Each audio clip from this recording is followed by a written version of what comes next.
48 hours. That's all we have left. And I need you to stop whatever you're doing right now, because what happens in the next 2 days is going to affect your gas prices, your grocery bill, your mortgage rate, and your retirement account. Not someday. Right now, already. Most Americans have no idea how deep this goes. They see war in the Middle East, and they tune it out. Big mistake. Because this particular war has already triggered the largest oil supply disruption in the history of the global energy market. Bigger than the Gulf War, bigger than the 1973 oil embargo, bigger than anything we have ever seen. And the clock is ticking on a ceasefire that expires Monday with no deal, no meeting scheduled, and two sides who walked away from 21 hours of negotiations, calling each other liars. I'm going to break down exactly what happened in the last 24 hours. I'm going to show you the financial damage that's already been done to your wallet. I'm going to give you the 3 scenarios experts are predicting, and one of them, the most likely one, is something nobody in mainstream media is explaining clearly to regular Americans. And I'm going to tell you exactly what to watch this week so you're not the last one to know when this thing moves. Stay with me. Let's go. 50 days ago, on February 28th, the United States and Israel launched a massive coordinated airstrike against Iran. And on day one, Iran's supreme leader, Ayatollah Khamenei, was killed. That is not a small thing. The head of the Iranian regime, assassinated in the opening hours of the conflict. Iran's entire leadership structure was decapitated before they could even respond. And then Iran did respond. Hard. Missiles and drones rained down on Israel, on US military bases across the Middle East, on Gulf nations. Hundreds of attacks on American forces. And then Iran did the one thing the entire global economy feared most. It shut down the Strait of Hormuz. If you don't know what the Strait of Hormuz is, here's the simplest way to understand it. It's a narrow waterway, 21 miles wide at its narrowest point, and roughly 20% of all the oil the world uses every single day passes through it. One choke point, one funnel, and Iran put a cork in it. The International Energy Agency called it the largest supply disruption in the history of the global oil market. Oil went from $67 a barrel before the war to over $96 a barrel. That is a 44% spike in less than 50 days. California gas prices blew past $5 a gallon. The national average hit $4.10, and supply chains started breaking in ways most Americans still haven't felt the full effects of yet, because there's always a lag before the damage travels from the Middle East to your grocery store shelf. Then after 40 brutal days of strikes, Trump announced a 2-week ceasefire on April 7th. Pakistan brokered it. The world exhaled. Markets briefly surged. Oil dropped sharply in a single day. And Trump posted on Truth Social, "Big day for world peace." But J.D. Vance, on the exact same day, called it a fragile truce. And within hours of the announcement, Israel launched what it called Operation Eternal Darkness, the largest strikes in Lebanon since the war began, killing over 350 people in a single day. Iran threatened to shut Hormuz again. The ceasefire started cracking before anyone could celebrate. Then came the Islamabad talks. J.D. Vance, Jared Kushner, Steve Witkoff, the entire Trump negotiating team, sat across from Iranian officials for a marathon 21-hour session. 21 hours, and both sides walked out with nothing. The White House said Iran chose nuclear weapons over peace. Iran's foreign minister fired back on social media saying the US came with maximalism, shifting goalposts, and blockade. 2 completely different stories, same table, and a ceasefire expiring Monday, with nothing finalized. Then just 2 days ago, on April 17th, a separate 10-day ceasefire between Israel and Lebanon went into effect. Celebrations in Beirut. Fireworks in the streets. And on Friday, Trump posted a rapid-fire series of messages claiming Iran had agreed to open the Strait of Hormuz permanently and never close it again, and hand over its nuclear material. Big claims. But maritime security experts immediately told Al Jazeera that no confirmation of a long-term Hormuz pledge had been received from Iran. Iranian officials clarified the strait is open only for the remaining ceasefire period, and only with IRGC Navy permission for non-military ships. Trump says one thing, Iran says another. The ceasefire expires in 48 hours, and as of right now, nothing is scheduled. Now here's what makes this situation fundamentally different from every other conflict you've watched on the news for the past 20 years. And I need you to pay close attention here, because this is where most coverage fails regular Americans. First, this isn't a conventional war with a conventional endpoint. The core issue at the heart of every negotiation is Iran's nuclear program. The US went into Islamabad demanding Iran suspend uranium enrichment for 20 years. Iran countered with 5 years. The US rejected that. The US also wants Iran to dismantle its major enrichment facilities and hand over more than 400 kilograms of highly enriched uranium. Iran has said publicly, and through state media, that any attempt to permanently limit their enrichment capacity will fail. These positions aren't close. They aren't even in the same conversation. And that's why 21 hours of talking produced nothing. Second, Iran is not as destroyed as we've been told. While diplomats were talking in Pakistan, CNN obtained satellite images showing Iranian crews using the ceasefire to actively clear debris from their underground missile bases, the so-called missile cities. Front-end loaders scooping rubble, dump trucks hauling it away, tunnel entrances being reopened. Military analysts explained exactly what this means. Iran's strategy has always been to take the first hit, dig out, and launch again. They were never defeated, they were paused. And they are using the pause to reload. Third, and this one should make every American genuinely angry, somebody made $500 million betting on this war. A Financial Times investigation found that $580 million in bets on falling oil prices were placed in the market just 15 minutes before Trump published his statement postponing Iran strikes in March, which caused oil prices to temporarily drop. $580 million. 15 minutes before the presidential announcement. A House Democrat is now investigating suspicious oil trades throughout the Iran war. Congress is looking at it. Someone with access to information that you and I don't have walked away with $500 million while you paid $4.10 at the pump. Let that land for a second. And fourth, China and Russia are not on our side here. Both vetoed a UN Security Council resolution that would have pressured Iran to permanently reopen the Strait of Hormuz. China publicly thanked Iran for helping to block the resolution, calling it effective in preventing escalation. China is playing a double game, mediating publicly, shielding Iran diplomatically at the UN, and that matters enormously for whether any final agreement sticks. Now let's get specific about your money, because this is the part that mainstream media keeps explaining in abstract terms. I'm going to make it concrete. Your gas prices. Right now, the national average is $4.10 a gallon, according to AIA. That's not an accident. That's oil going from $67 to $96 a barrel in 50 days. Goldman Sachs has warned that if the Strait stays disrupted, national gas prices could push even higher. In states like California, we're already past $5. And energy experts have said, on camera on CNN, that even after the war ends, prices won't fall quickly because damaged oil facilities take months to repair. The timeline for meaningful relief at the pump is not weeks, it's months, possibly longer. Your grocery bill. Here's the connection most people miss.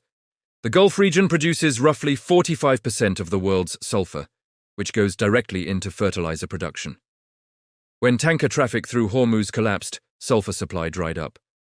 Higher fertilizer costs mean higher food production costs, which means everything in your fridge and your pantry gets more expensive. This impact is already in the supply chain. You're going to feel it more, not less, in the coming months. Your mortgage and borrowing costs. The Federal Reserve was expected to keep cutting interest rates this year to support the slowing economy. That is now on hold. The Consumer Price Index jumped 0.9% in March alone, putting annual inflation at 3.3% and moving in the wrong direction. The 30-year mortgage rate climbed to 6.38%. The 10-year Treasury yield hit its highest point since July 2025. The Fed cannot cut rates when inflation is running hot, and inflation is running hot because of this war. The rate cuts you are counting on to refinance your home, lower your car payment, or ease your credit card debt. They're delayed. Maybe deep into the back half of this year, maybe longer. Your investments. Stock markets have taken hits globally. There's been a bond market sell-off. Morgan Stanley has told clients to consider rotating toward defense, aerospace, and industrial sectors, where government spending is driving demand, and away from rate-sensitive sectors like real estate investment trusts and high-debt tech. If you have a 401k, you need to know what you own and whether your allocation still makes sense in this environment. Former Fed Chair Janet Yellen has publicly warned that depending on how long the oil shock lasts, economic growth will suffer and the Fed's ability to contain inflation becomes significantly harder. And economists are now using a word that should get everyone's attention: stagflation. That's where you have high inflation and slowing economic growth at the same time. It's the nightmare scenario. It happened in the 1970s. It was brutal. It took a decade to unwind. The European Central Bank has already postponed its planned rate cuts, raised its inflation forecast, and cut its GDP growth projections, warning that energy-intensive economies face real recession risk if the blockade persists through the summer. What happens in Europe economically doesn't stay in Europe, it travels. Now let's talk about what comes next. 3 scenarios, and I'm going to be straight with you about which one I think is most likely. Scenario 1, a deal gets made. Before Monday, or with a short extension of the ceasefire, US and Iranian negotiators come back to the table. Pakistan is actively pushing for this right now. Their prime minister is traveling through Saudi Arabia, Qatar, and Turkey this week, building diplomatic momentum. If a framework is agreed, even a rough one, even a partial one, oil drops fast. Markets rally. The Fed gets room to cut rates. Gas prices fall by summer. This is the optimistic scenario. It's possible. The Carnegie Middle East Center has said there is positive momentum towards something that may end up being a comprehensive deal. But here's the catch. Chatham House analysts warned this week that even in the best possible outcome, it would only be a moderate improvement on the status quo before the war.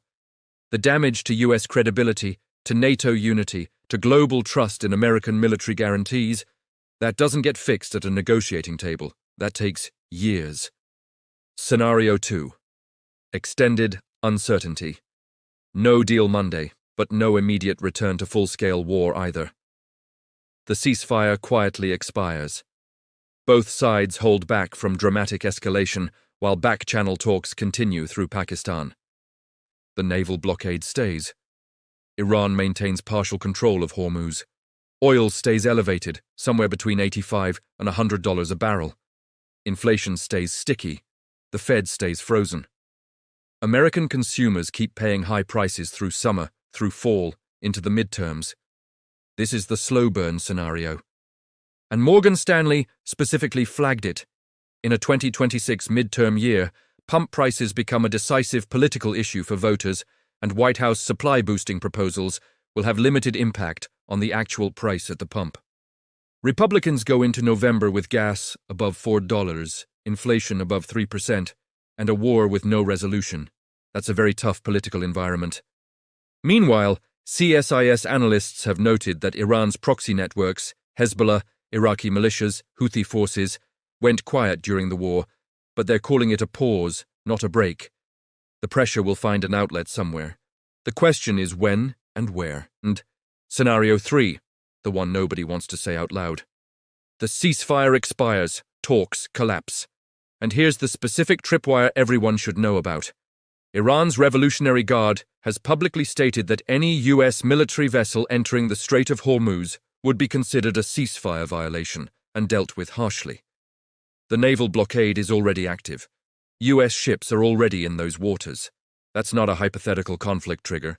That's a loaded gun with both hands on the trigger right now. One miscalculation, one incident at sea, one ship captain who makes the wrong call in the dark, and we're back to active warfare.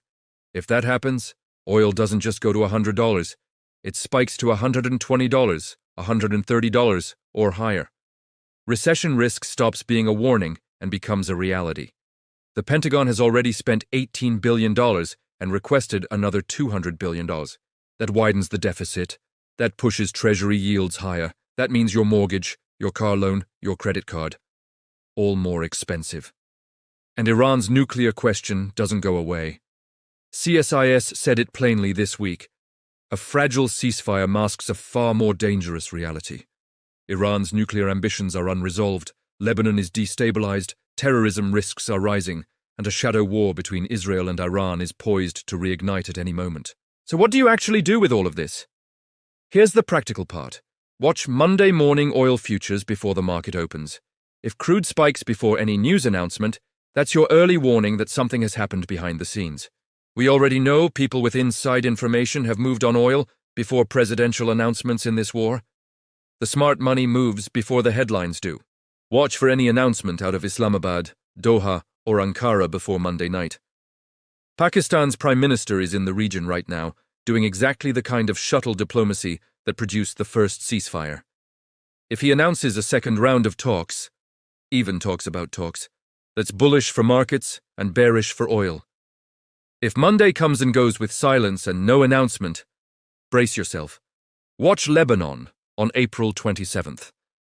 That's when the 10-day Israel-Lebanon truce runs out. Hezbollah's political leadership said this week they will approach it with caution and vigilance, and that any Israeli targeting of Lebanese sites constitutes a breach. Israel still has troops in southern Lebanon, with no intention of withdrawing. These two positions are incompatible. One strike in the wrong place, and the whole regional structure shakes again. And that drags the Iran situation directly back into crisis. And watch Trump.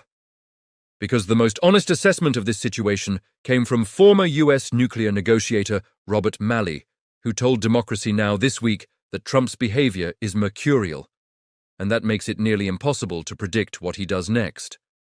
He announced a ceasefire when the world thought he was going to bomb Iranian civilization. He could announce a breakthrough deal when everyone thinks war is resuming.